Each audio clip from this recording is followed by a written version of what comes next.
ಮಾಧ್ಯಮದವರು ಕೆಲವು ಮಾಧ್ಯಮದವರು BPL ಕಾರ್ಡ್ ಎಲ್ಲ ರದ್ದು ಮಾಡಿಬಿಡ್ತಾರೆ. ನನ್ನ ಪುಣ್ಯಪ್ಪನವ್ರು ಹೇಳಿದ್ದಾರೆ, ಯಾವುದೇ ಕಾರಣಕ್ಕೆ ಅರ್ಹ BPL ಕಾರ್ಡ್ ಹೋಲ್ಡರ್ ಒಬ್ರು ತಪ್ಪಿಸ್ಕೋಬಾರದು.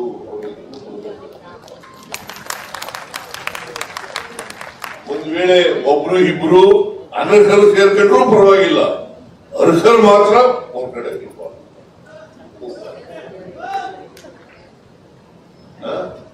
ಅದನ್ನ ಮಾಡಿದ್ರೆ BPL ನಿಂದ ಕೆಲವರು ಇನ್ಕಮ್ ಟ್ಯಾಕ್ಸ್ ಕಟ್ಟೋರು. ಈಗ ಗೃಹಲಕ್ಷ್ಮಿ ಯೋಜನೆಯಲ್ಲಿ ಇನ್ಕಮ್ ಟ್ಯಾಕ್ಸ್ ಅಂತ ಹೊರಗಡೆ ಇತ್ತು, ಇನ್ಕಮ್ ಟ್ಯಾಕ್ಸ್ ಕಟ್ಟೋರು ಹೊರಗಡೆ ಇತ್ತು. BPL ಅಂದ್ರೆ ಏನು? Below poverty line. APL ಅಂದ್ರೆ ಏನು? Above poverty line. ನಾವು BPL ಅವರು ಒಬ್ರು ಬಿಟ್ಟು ಹೋಗ್ಬಾರ್ದು, ಎಲ್ಲರೂ ಬಡವರು ಸಿಕ್ಬೇಕು. ಹೋಗಿ ಹಿಡಿಯೋದು ಇವರೇ. ನಮ್ಗೆ BPL ಕಾರ್ಡ್ ಕೊಟ್ಟಿದ್ರು, ನಿಲ್ಸ್ಬಿಟ್ಟಿದ್ದಾರೆ, ರದ್ದು ಮಾಡ್ಬಿಟ್ಟಿದ್ದಾರೆ. ನಾನು ಹೇಳ್ತೀನಿ ಮುನಿಯಪ್ಪನವ್ರೆ, ಯಾವ ಕಾರಣಕ್ಕೂ ಒಬ್ಬರೇ ಒಬ್ರು BPL ಕಾರ್ಡ್ನವರು ಬಿಟ್ಟು ಹೋಗಬಾರದು.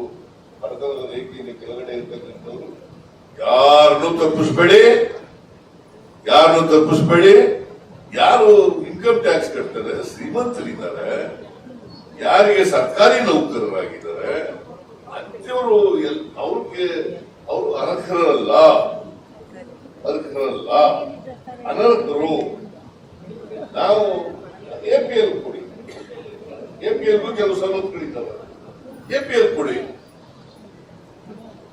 ಆದ್ರೆ BPL ಅವರು ಮಾತ್ರ ಬಿಡಕೂಡುದು. ಒಬ್ರು ಇಬ್ರು APL ಅವರು BPL ಕೆಳಗಡೆ ಇದ್ರು ಪರವಾಗಿಲ್ಲ, ಆದ್ರೆ BPL ಅವರು ಮಾತ್ರ ಒಬ್ರು ಬಿಟ್ಟು ಹೋಗಬಾರದು. ಒಂದು ವೇಳೆ ನಾನು ಹೇಳ್ತೀನಿ, ಯಾರಾದ್ರೂ BPL ನವರು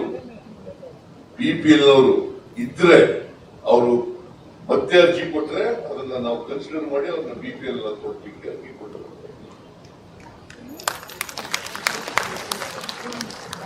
ಅದರಿಂದ ಯಾರು ಕೂಡ ಬಡವರು ಆತಂಕ ಪಡಬೇಕಾದಂತ ಅಗತ್ಯ ಇಲ್ಲ. ನಾವು ಬಡವರ ಪರವಾಗಿರ್ತಕ್ಕಂಥ ಪಕ್ಷ, ಬಡವರಿಗೆ ನ್ಯಾಯ ಕೊಡಬೇಕು ಅಂತಕ್ಕಂಥ ಪಕ್ಷ, ಬಡವರಿಗೆ ಅವಕಾಶಗಳನ್ನು ಕೊಡಬೇಕು ಅಂತಕ್ಕಂಥ ಪಕ್ಷ. ಕಾಂಗ್ರೆಸ್ BJPಯಿಂದ ಪಾಠ ಕಲಿಬೇಕಾದಂತ ಅಗತ್ಯ ಇಲ್ಲ.